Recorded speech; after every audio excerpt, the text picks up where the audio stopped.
나스닥을 올린 범인이 손정이라고 밝혀졌죠. 저희가 이제 목요일도 그때 고생했잖아요. 라이브 방송 그때 5시까지 하고 금요일 날도 3시 넘어서까지 하고 나스닥이 왜 떨어지는지를 몰라가지고 우리 당황해가지고 이거 왜 이럴까 왜 이럴까 이유도 모르고 그랬었는데 주말에 뉴스가 나왔습니다. 이유가 나왔어요. 손정이라고 하더라고요.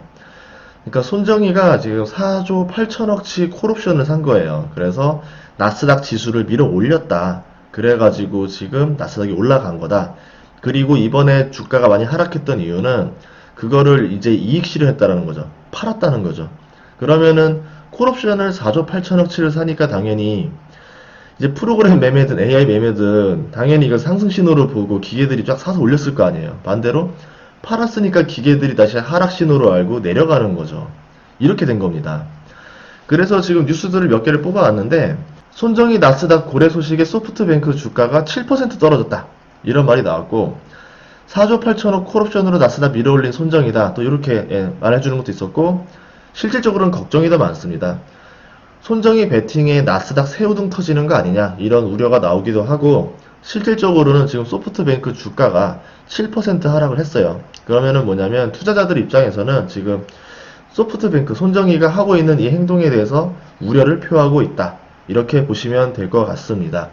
저는 정말 나스닥이 정말 좋고 기술주가 좋아서 많은 투자자들이 끌어올린 건 줄 알았는데 떨어지는 모양새나 이런 걸 봤을 때 뭔가 느낌이 그냥 기계적인 느낌이 많이 들었었거든요. 역시 올린 것도 기계적으로 올렸던 거고 떨어진 것도 기계적으로 내렸다. 근데 그 원인이 누군가의 5조에 가까운 콜옵션이었다. 이거는 문제가 있는 겁니다. 콜옵션에 대한 이야기를 해볼 건데요. 주식을 정해진 가격에 살 수 있는 권리라는 거예요. 정해진 가격으로 주가가 들어오면 대박이 난다. 이렇게 말을 하는데 이게 어떤 이유냐면 예를 들어서 지금 화면대로 7월에 매수를 했어요. 7월에 주식을 샀는데 이런 조건이 있는 거죠. 8월 18일 만기인데 8월 18일 안으로 이 주식을 이 정도 가격에 비싸게 살 수 있는 권리를 굉장히 싸게 파는 거죠. 생각해 보자고요. 수박이 10,000원인데 9월달에 수박이 30,000원 하게 되면은 내가 살 수 있는 권리를 가져가요. 근데 말도 안 되잖아요. 지금 수박이 10,000원인데 어떻게 2달 뒤에 수박이 30,000원이 돼. 이럴 리 없어 라고 하잖아요. 그래도 혹시 모르니까 나 그런 권리를 팔아줘 라고 해서 한 300원 정도 주면 되겠니? 그러니까 오케이 이러는 거죠. 그래서 300원에 그 권리를 사갑니다. 그런데 2달 뒤에 진짜 수박이 30,000원이 됐어요. 그럼 어떻게 되겠어요? 10,000원 더하기 300 이래가지고 실질적으로는 뭐 한 몇십 배의 수익이 나게 되는 거겠죠. 이게 지금 콜옵션이라는 거예요. 그럼 뭐냐면 수박이 3만원에 도달하지 못하면요 9월 18일 만기 안에 그러면은 이 권리는 휴지 조각이 되는 겁니다. 영원이 되는 거예요.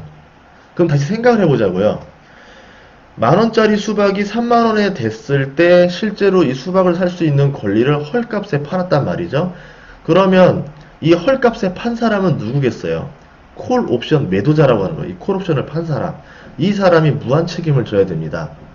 그래서 시장이 무서운 거예요. 그러면 이거를 어떻게 하느냐? 실제로 상승에 베팅하는 도박으로 활용하는 사람들도 있어요. 이번에 손정희처럼.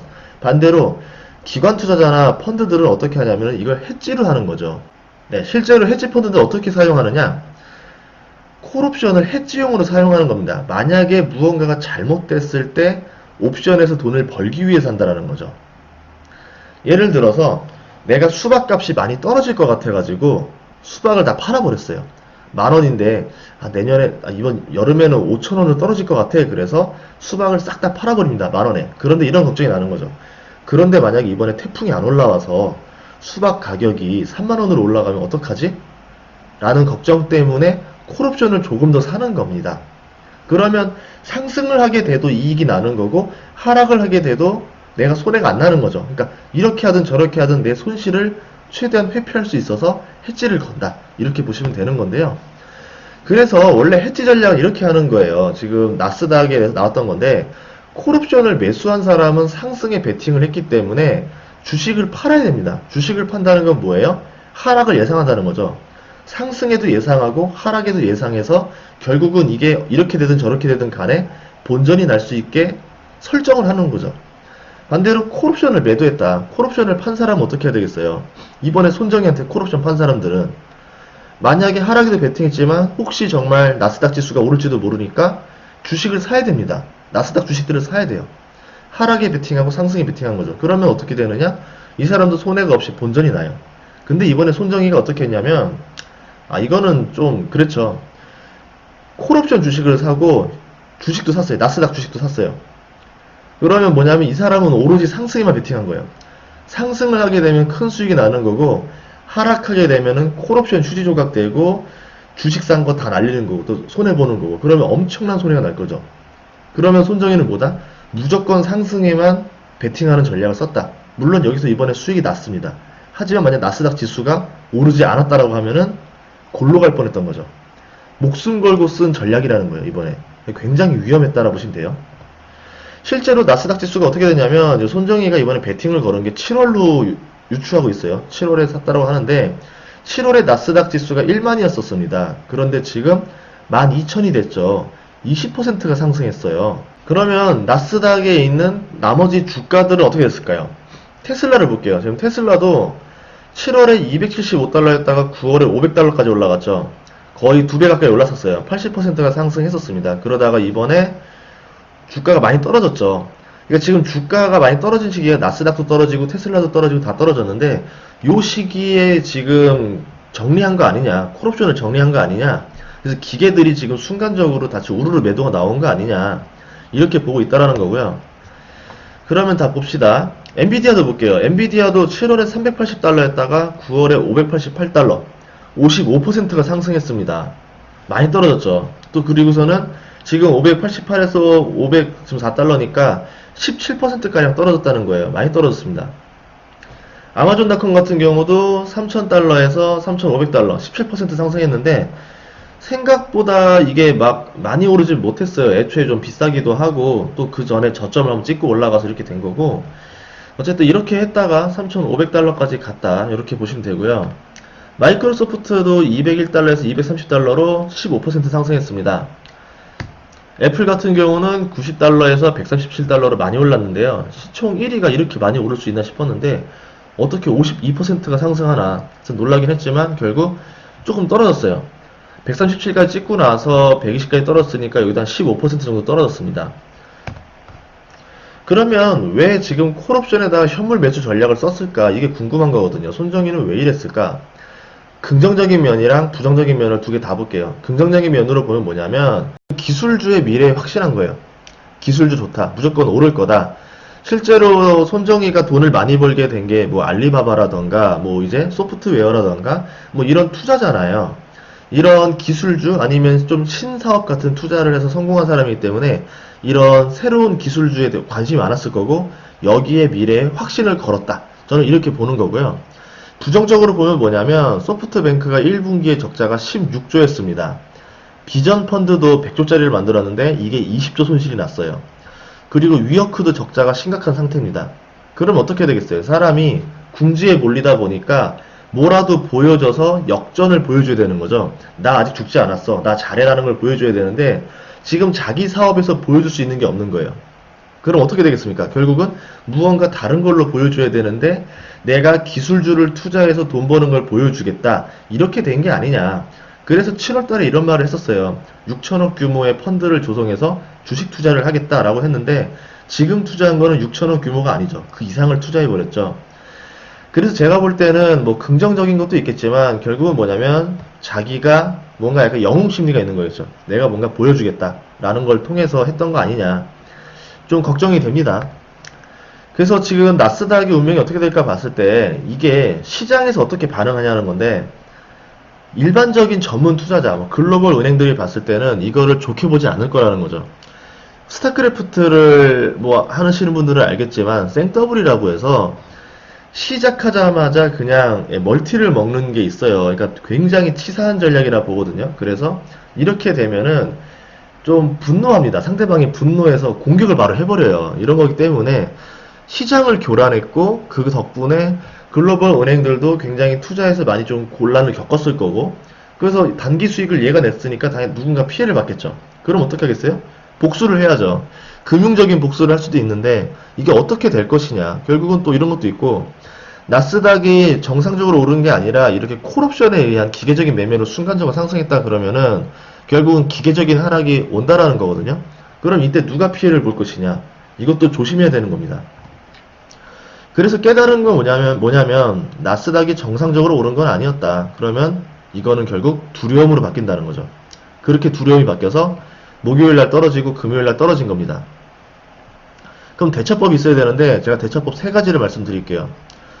하나는 뭐냐면 ETF 중에서 UVXY라는 게 있어요. 이게 빅스 변동성 지수 1.5배 ETF라는 건데 제가 이거를 사놨었어요. 저번에 그 7월인가 샀던 것 같은데 6월에 샀었네. 7월에 샀었는데 변동성 지수가 올라가는데 나스닥이랑 S&P가 같이 올라가요. 말이 안 되잖아요.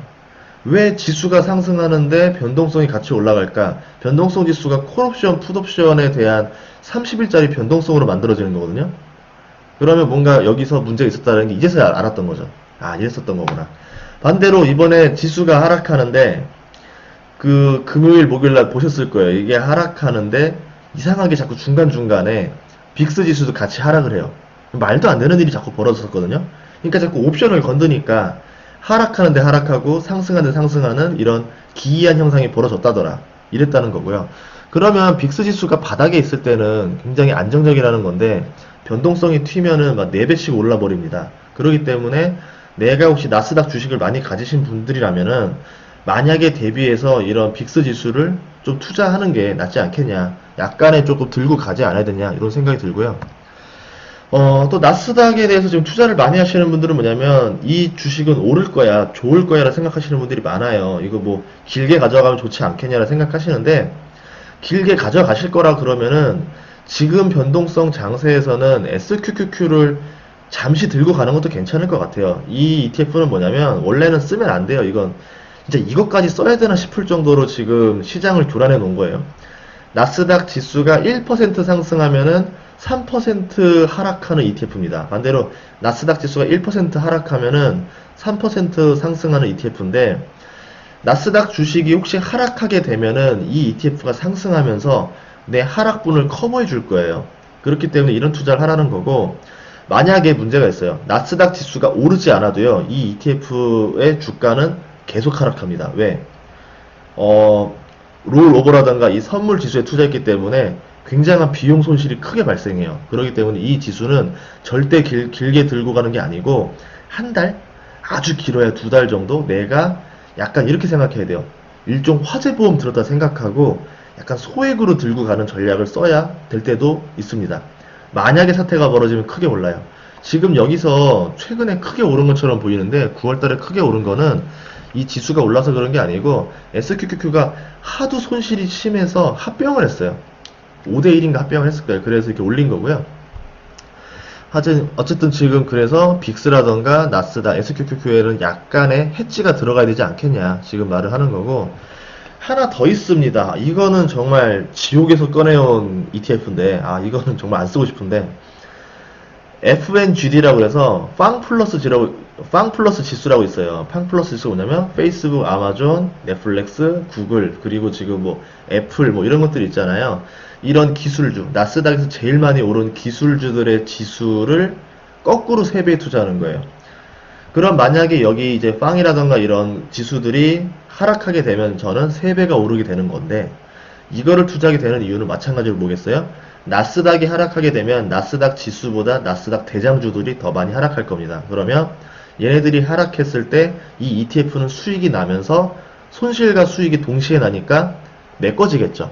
그러니까 지금 기본적으로 내가 나스닥 주식들을 미래 가치가 없다, 너무 과열됐다라고 생각하면은 약간 팔고 현금 비중을 들고 가는 게 좋은데 저번에 실시간 라이브 보니까 이러신 분들이 많더라고요. 난 죽을 때까지 안 팔 거예요. 뭐 이러신 분들이 많아서 혹시라도 그러신다면은 이번 손정의로 인한 나스닥에 굉장히 지금 변동성이 심해진 장세에서 단기간 요거를 들고 가면서 만약에 잠깐 보험을 드는 건 어떨까?